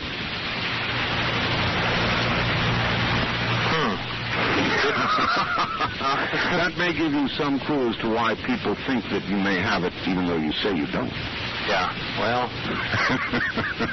I'd like to just... well taken, I guess. I would like to take just a couple of calls just for the fun of it, and let's see if anybody has any questions. Listen, before we do, can I just tell the folks how to get a hold of this tape that Bob put out, because he won't advertise himself, but I think it's important. But if you do want to know about this technology and what Bob saw up at the test site, he does have a videotape available, and you can write to Tri-Dot Corporation. That's T-R-I-D-O-T, Tri-Dot Corporation, 1324 Southeastern. And that's in Las Vegas, and it's Las Vegas 89104. And the price is $29.95 plus $3 shipping and handling. And if you want to know about this stuff, you just can't make a better investment. I know Bob doesn't advertise this very much, but I think it's really important. Well, there's going to be another one, too, isn't there, Bob? It's kind of in the works, but that tape was a lot of people that viewed the first tape. It's a technical tape, but it's made for the layman to understand all the technology and how it works. And there's just been a request for a tape that goes heavy into the physics. A lot of technical people, scientists and that sort of thing, want all the specifics exactly, formulas and things along those lines. And that's what the second tape will probably cover. I'm not really sure about that yet. Nothing's been done with it, and What kind of technology would that give away? Well, really, we're just talking about how specifically the amplifiers work, things along those lines. With the knowledge, Bob, of roughly how they work, would it be possible for somebody on this Earth to eventually, do you feel, build or duplicate that technology and build something that would do what that power plant does? Well, it's just a matter of having access to certain materials. With some super heavy elements, such as element 115, with the proper materials, we could absolutely build it. The technology is not millions of years ahead of us.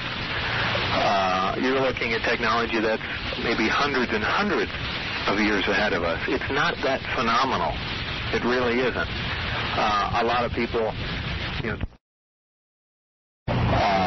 looking at technology that's maybe hundreds and hundreds of years ahead of us. It's not that phenomenal. It really isn't. A lot of people, talk about it being even billions of years, and it really isn't. This technology is not that far-fetched once you get your hands around it. So it is quite feasible that we could eventually duplicate these systems, but not with materials that we have readily available right now. There'd have to be another source for these materials. I asked this of John earlier, and it's an eliminated from quite answer. It came up with a good answer nevertheless. I heard an astrologer who said that the sun, over the last 2 months, Bob, has lost roughly 1/10 of 1% of its output.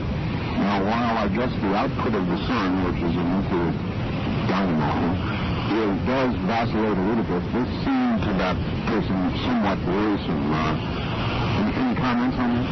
I wouldn't be really concerned. I mean, the sun has a tremendous hydrogen supply, which is being, in fusion reaction, is being converted to helium, and you don't really have to be concerned about anything running out for probably about 5 billion years, and then at that point, there'll be some pretty dramatic changes. There's no real problem that could develop in it causing enough of a drop to affect us ecologically. As a matter of fact, when the sun begins to run out of fuel, it's going to swell. So it's not going to burn out like a candle. All right, Indulge just a couple calls here. We are a talk show. Wildcard line 3, we're on the coast-to-coast end with Art Bell, John Lear, and Bob Lazar. I'm going to do good. Where are you calling from, sir? Las Vegas. Las Vegas, all right. All right. What I wanted to ask about the saucers and the alien technology was they must operate off of some type of communication frequency. Is it any way possible to put together some sort of a transmitter so that one could start putting out a signal to them? No, it's a good question. Bob, any insights into whatever communications capabilities they have? Well, what bothers me with the communication, and of course there must be some in the craft, is that because of the gravitational field, everything is going to be distorted around the craft, whether it's radio waves, whether it's light waves. And in fact, someone had asked earlier how craft, I think they have how craft seemingly disappears or underneath it. Well, this again is characteristic of a gravity amplifier, that it actually pulls light around it. For instance, I even mentioned in my tape that there are stars that are behind the sun, where the sun actually blocks our view, and we can see those stars. The reason why is the sun has a tremendous amount of gravity, pulls the light from the star up and around the sun so we can see it. In these disks, when they're operating, if they're in something called an Omicron configuration, if you're standing underneath the disk, you can't see it. You can only see the sky above it by the way light is bent around the craft. Now, the way I understand this to envelop the craft, I can't see how radio waves can get into the craft. And that's something that's puzzled me for a while. So there must be some other form of communication. Would the gravity amplifiers themselves possibly provide the key the kind of communication they used. In other words, something propelled or moved through time or space or both with the same technology. In other words, each new technology, lasers, for example, can be modulated, and you can use light to pass voice. And so I wonder if their technology might have in it a key to their communications. It's quite possible. Quite possible there is something called along the lines of a gravity phone. Yeah. Something that John and I have spoke about in depth. That it essentially is a gravity amplifier with a modulated output, and it is received. Again, this is just an educated guess, but it's certainly possible. But as far as it being a frequency you can tune in or transmit, I haven't seen anything along those lines that the crafts would receive. So then the communications might be every bit as advanced or different, would be a better way to put it, than anything we're familiar with traditional RF frequencies. Probably, because they're traveling such tremendous distances, the craft would get there years before their transmission did. So they can't use regular radio transmission. They have to use something that actually bends time and space. Yeah, one would think that any insight into that at all might give one the ability eventually then to communicate, if not travel to these creatures, that communicate with their point of origin. Right, I agree. Wildcard Line 2, you're on the air, Coast to Coast AM with the group. Hello, are you there? Yeah. Yes, sir. Turn the radio off, number one. Okay. I've been trying to get through you for a long time. Where are you calling from? Calling in from Las Vegas. All right. Go ahead. The first question is, this is directed to John Lear. Do the aliens have philosophy about their own creator or creation? Number two, the supercluster that is to be built in Texas, is that going to give any clue to their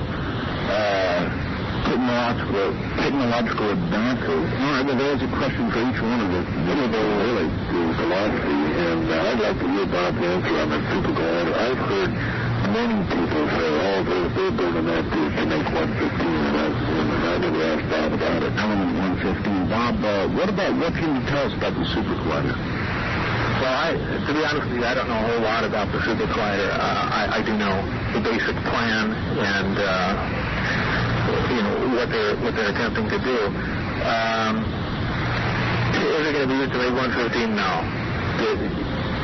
Again, if you're going to assemble an incredibly heavy element like that, other elements that we've synthesized up to 109, and that hasn't been really documented. But these have been put in accelerators for an incredibly long time at a tremendous cost of electrical power. And, we essentially have a yield of 1 or 2 atoms of the substance. If you're talking about something much higher than that, like element 115, it's just inconceivable. You'd have to have this tremendous thing running at full power for decades to wind up with several atoms of a substance, if it can be done. That's why I've always contended that element 115 has got to, it must have been naturally created. All right. I'm right on top of another break, and gee whiz, there's just not enough time to say goodbye, so I get you a stand by. Both of you. That's known as the tricks of the trade. You're listening to the CBC BRN Network. Right back. Area 51. And Bob Lazar and John Lear. They're my guests. I'm Mark Bell. We're going back now to the phone. And you're both back on the air again. Yeah, I don't know how you did it. Again, it's an honor for me to come on the same program with Bob. I know that Bob couldn't do an interview with him. I don't know how you did it. It really is. Well, it is indeed an honor to have you here, Bob. It is. If I might, let's expose you both to some more people. Wildcard Line 3, you're on the air, Coast to Coast AM with the group. Good morning. Oh, yes. I'm really honored. This is my second time. I called earlier on the first-time caller line. You couldn't remember my third question, which had to do with Atlantis. Oh, thank you. Yes, thank you. And thank you for the call back. John, that's right. Yes, there probably, is based in fact for a lot of mythology. The one thing that I can't find any information on is where did the myth of the dragon come from? Was there really something? I mean, usually there's a basis in fact of most mythology. Something happened to make that, but I've always wondered where the dragon came from. All right, well, at least you addressed it. Thank you. Good morning. You're on the air, Coast to Coast AM with the group here. Hi, I was on in that area. Where are you calling from? Arizona. Arizona, all right. Yeah, I wanted to know before I was picking up off a kid on, so you're about ready to go out. But I want to know where I can get the tapes from. Copies of them. All right. I'm sure that'll please them.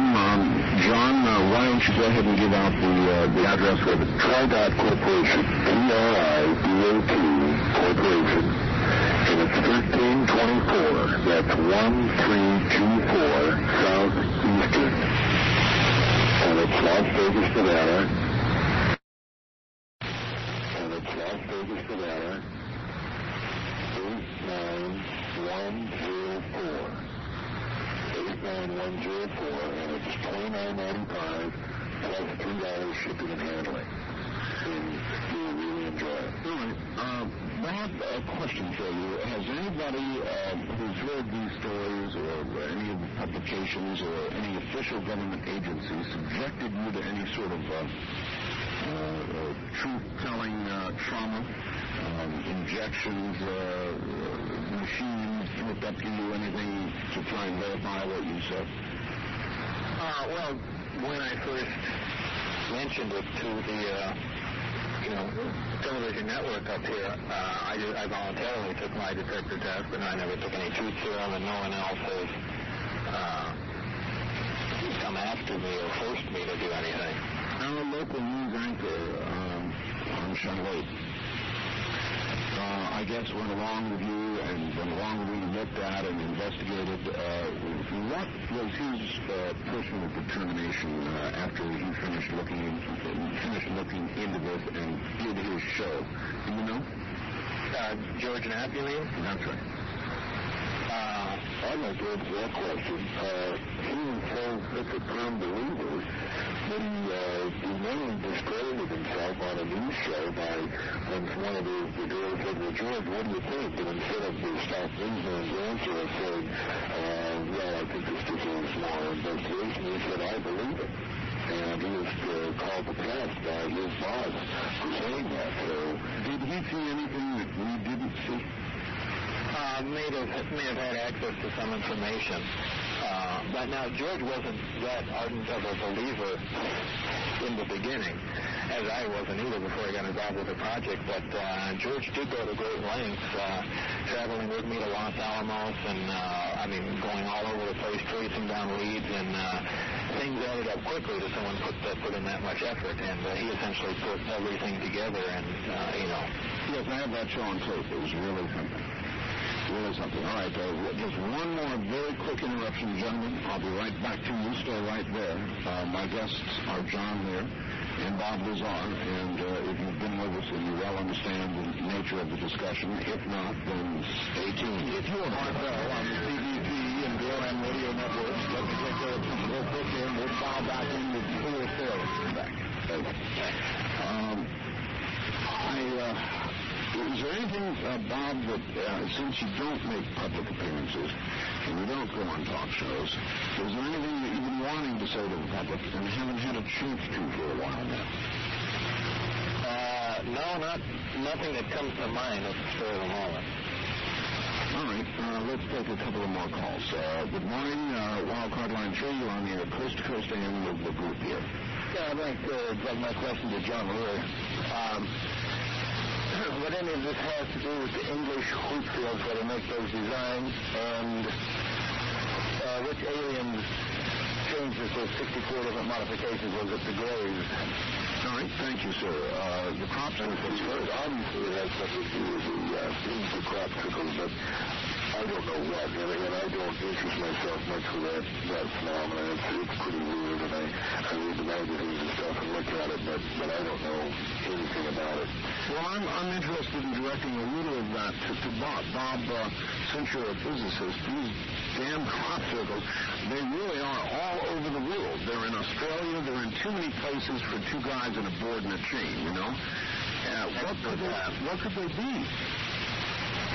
I don't know. Certainly, it can be, it's possible I'm sure there are other explanations. It could certainly be the footprint of one of the crafts. The craft can certainly be at altitude and compress a wheat field down like that. That's not a problem. As far as what else it could possibly be, some other prosaic explanation, I really don't know. And John, I think there was more of a question for you. You said what group was it that did the genetic alterations? I'd like Bob to answer that because he's the one that read the document, and I just quote from what he said. All right. That was supposedly what people call the Greys, the rays from Zeta Reticuli. Okay. Let's just keep moving here. Good morning. You're on the air, Coast to Coast AM with Art Bell, John Lear, and Bob Lazar. Yes, this question's for Bob Lazar. I was reading an article in the Los Angeles Times from November, and it was regarding a experiment going on approximately 2 miles inside Mount Andrieki in southern Russia with Vladimir Garvin regarding the neutrino. Are you familiar with that at all? I'm familiar with the neutrino, but not the experiment they're conducting. Oh, really? Well, I suggest that you get that article. It was in the Los Angeles Times, and it's very enlightening. I was curious if you were able to make any connection between the neutrino and the Gilliam experiments being done by what's called SAGE, S-A-G-E. What specifically were the Russians doing? Well, it's a combination Soviet and U.S. experiment.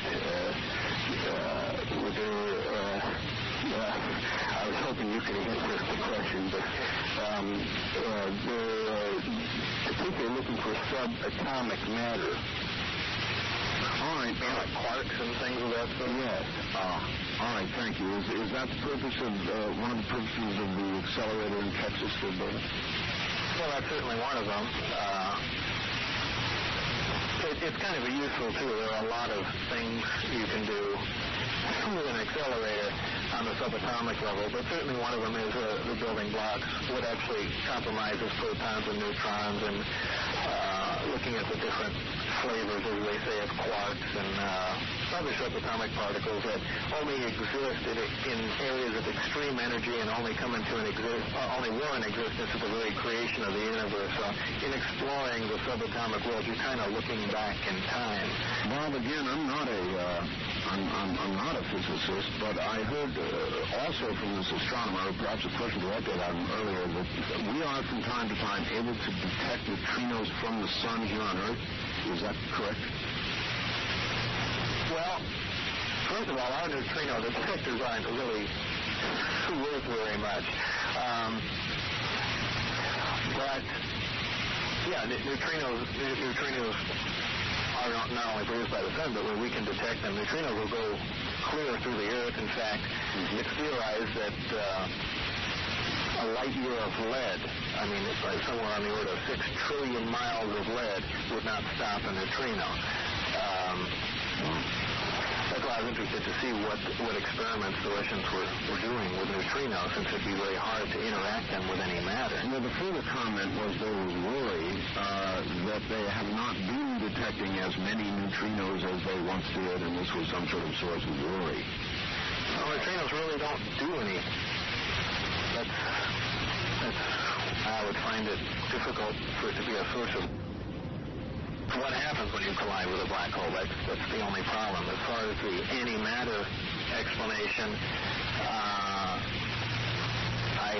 I think they've almost ruled that out, because there would be some residual byproducts of that reaction that could probably still be detected today. But there again, it's after the fact. It was a long time ago. I think it was in 1918, maybe 1930. Boy, that date just slips my mind. But that's fascinating. Line 3 in Las Vegas, you're on the air coast to coast with the group here. Good morning, Las Vegas, line 3. I guess not, gentlemen. Las Vegas, line 1, you're on the air. My question is directed to Mr. Lear, and it has to do with the way the aliens communicate. I had an experience many years ago where I received a message. It was a wordless knowing. You had Roy Masters as a guest, and I heard him speak of that. The only way I can describe it is a wordless knowing. A wordless knowing might be described as intuition. Well, I always thought it was a message from either the Creator or the Savior or a guardian angel. However, just listening to this program tonight, I think possibly it could be an alien because they communicate telepathically. And that's, I think, what this was. And by the way, it was a kind and helpful knowledge. I was following it. Line 2, you're on the air coast to coast AM with the group. Hello, Art, California. Yes. Good morning, Mr. Lear and Dr. Lazar. How are you doing? Hi. I have doctor, by the way. Well. Degrees to me mean doctors unless you have a temperature. I see. My first question is for Mr. Lear. I'd like where I could get information on that hands-off law regarding intact UFOs, fragments, and the occupants. Well, I'm glad you asked that because I just pulled that out, thinking that somebody would call. And it is 14 CFR 1211 of the Code of Federal Regulations. Okay. And what it says is, anyone who sees and approaches a UFO and is able to touch the object may be liable for $5,000 fine and or a year in prison if he or she does not submit to detention. Wait a minute. Have you been fined, Bob? No, I've never heard of this before. What are you reading this from, John? From the Code of Federal Regulations, 14 CFR 1211. It has to do with touching UFOs. And it says what if you have touched a UFO? Yeah. Anybody who sees or approaches a UFO or touches the object may be liable for a $5,000 fine and or a year in prison if he or she does not submit to detention. See, Bob, just I submitted to detention. I was going to say just one more insult. I have a couple of questions for Mr. Lazar. Very quickly. Do you think the recent advances in ceramic metal technology will be used in a Buffalo ramjet project? And the last question is, are biometals being developed for use in data storage and retrieval as well as espionage? All right, thank you. Can you handle that, Bob? Well, as far as what biometals are being used for, I don't know. I know very little about them. What was the first question? No, I couldn't possibly regurgitate that. You should answer that one first because I knew the answer to that one. Oh, you had that one. Hold on.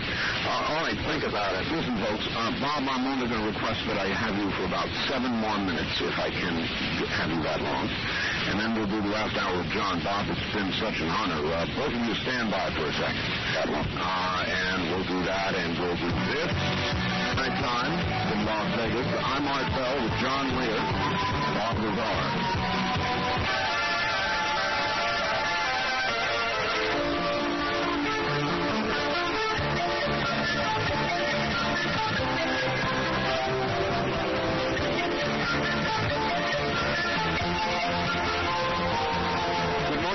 From Las Vegas, unusually Bob Lazar and John Lear with us together this morning. And let's quickly go back to them because we don't have a whole lot of time here. Gentlemen, you're back on the air again, and I'll give you a final moment. I just want to get one more call in here, and I'll give you a final moment to get a plug in for where to get that tape in a moment. Good morning. You're on the air Coast to Coast AM with what I now call the group. Where are you calling from, please? Thank you, Ed. I'm calling from San Juan, New Mexico. New Mexico, okay. This is indeed an honor and a pleasure. I had the opportunity to catch John and Bob in August when they were on the air. And listening to that show gave me shivers for a couple reasons. In 1989, I had an experience in the mountains of New Mexico, which after viewing some objects in the sky, I started to write down some things in the following days. One of the things that I drew was something like a sphere with almost an ethereal ring around it or a field around it, and wrote down it had an aspect of folding and bending space. I wrote down 7 other aspects, and then when I listened to your show in August, and Bob Lazar, I ordered your tape immediately after that, and it put shivers and chills through me. All right, this is the first time Bob's ever been on the air with me that I'm aware of, anyway. But indeed, John was here and talked about Bob's. Well, there was another gentleman with John yes, that's right. With the imaging program. That's right, with NASA, I believe. Yeah, and anyway, one of the aspects that I wanted to ask Bob Lazar about, if he had any opportunity to read or view any documents about the energy, one of the things that we've got to hurry here, sir. Okay. There's like a telepathic communication with the aliens that seems to come through the DNA strands that goes from one ring to the other. This is an image that came through, and I was just wondering if Bob had any information on that. All right. How about it, Bob? No, nothing pertaining to any form of communication or imaging coming through the DNA strands. Nothing along those lines. All right. Very good. Actually, we can squeeze one more in. Good morning. You're on the air Coast to Coast AM with Art Bell, John Lear, and Bob Lazar. Where are you calling from, please? Scottsdale, Arizona. Go ahead. Hi. I believe, if I understand the idea, it is that the souls on Earth are kind of imprisoned on Earth, and when the bodies die, we go somewhere. The aliens keep us somewhere, and then we come back to the bodies. Is that right, you guys? Roughly, yeah. Okay, well, my question is what do you guys think about the idea if someone could leave our planet, on a spaceship or something, and they died, then what would happen to their soul? I mean, would they be free in the sense of the prison that apparently, All right, we'll have to hold it there. Anybody want to tackle that? Of course. Good question? Yeah, no comment? And good question.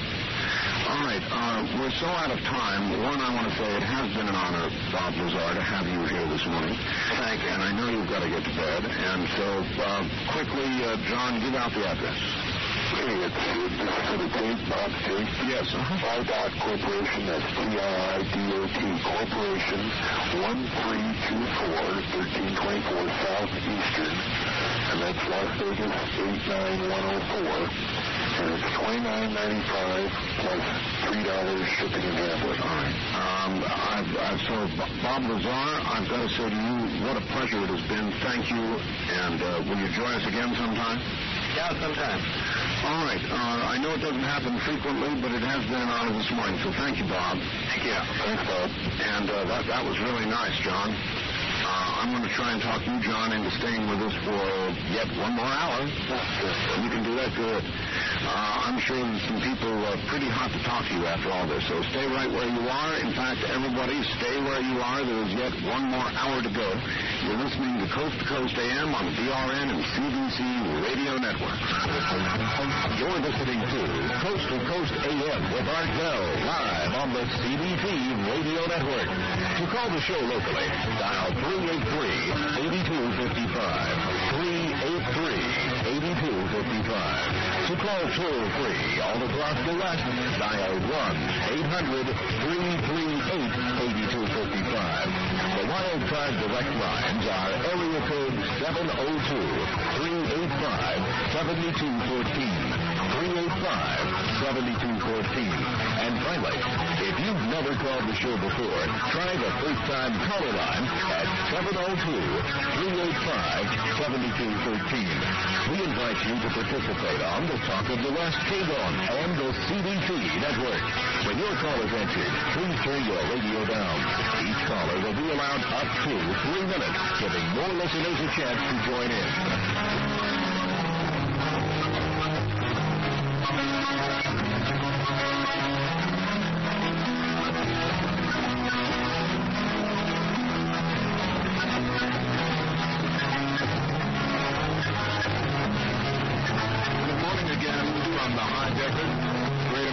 Southwest Las Vegas, studios of KPWN Radio.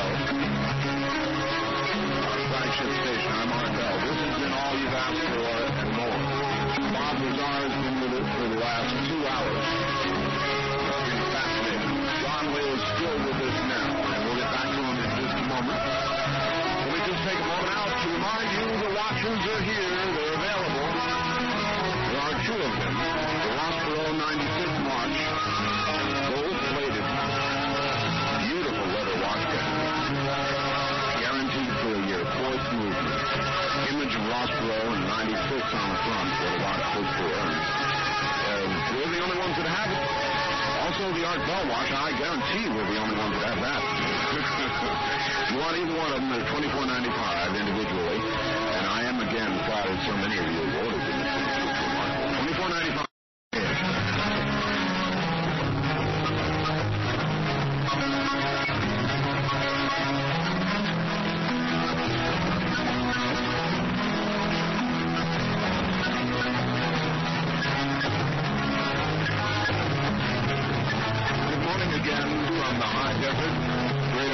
Southwest Las Vegas, studios of KPWN Radio. Our flagship station, I'm Art Bell. This has been all you've asked for and more. Bob Lazar has been with us for the last 2 hours. It's been fascinating. John Lear is still with us now, and we'll get back to him in just a moment. Let me just take a moment out to remind you the watches are here. They're available. There are 2 of them. The Rossboro 96 watch, gold-plated, beautiful leather watch band. Guaranteed for a year, 4th movement. Image of Rossboro and 96 on the front for the watch stood for. We're the only ones that have it. Also, the Art Bell watch, I guarantee we're the only ones that have that.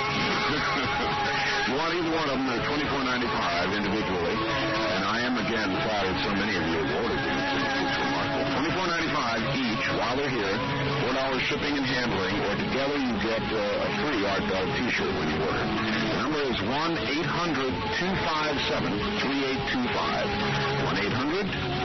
1-800-257-3825.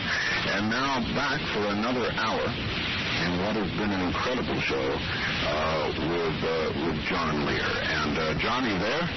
Right here. Boy, this has been something, hasn't it? That sure has. I really enjoyed having Bob on.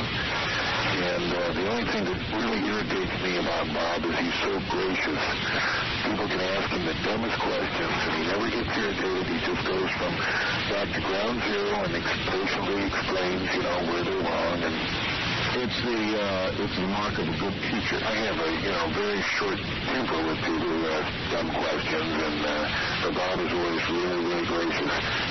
Yes, he is, and it was rare to get an interview with him, as you had suggested. He just doesn't do them. All right, back to the phone for John Lear. Good morning on the first-time caller line. You're on the air coast-to-coast AM with Art Bell. Hello? Hi. Hi. I'm just calling to comment on the Lazar tape. I had heard about it in August when John Lear was on your program, and it's very informative. It really answered a lot of questions for me, and I just wanted to thank Bob for making it. All right, well, he's now gone, but I'm sure he's hearing you. Okay, great. All right? Uh-huh. Thank you, and thank you for calling. Good morning.